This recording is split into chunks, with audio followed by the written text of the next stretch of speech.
back from Plainfield Township, where he sat down with the store's owner and watched that video. Joe? Yeah, Brett, Paul Medawar tells me this is the first time in his 45 years in the jewelry business that he has been robbed at gunpoint. He gave us a rare look into what it's like to go through an ordeal like he, his son, and another employee went through yesterday. Employees knew something wasn't right when an older model SUV pulled up in front of the store just before noon on Tuesday. The first suspect runs in. You see him leaping over the counter. Then you see the other suspects running around the corner, making their way through the store. Medawar's son, David, let his dad know. He was in a back office what was going on. Paul Medawar was already on the phone with 911 when the suspects made it back to his office.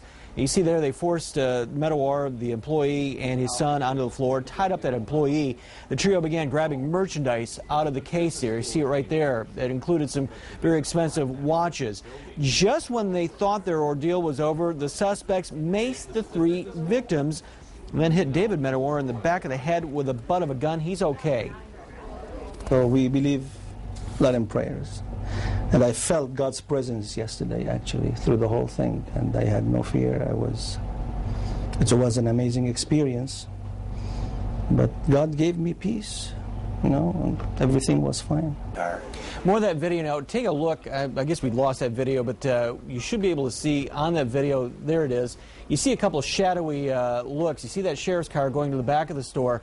At that point, that SUV they had taken went over the side and down that 40-foot hill into that condominium.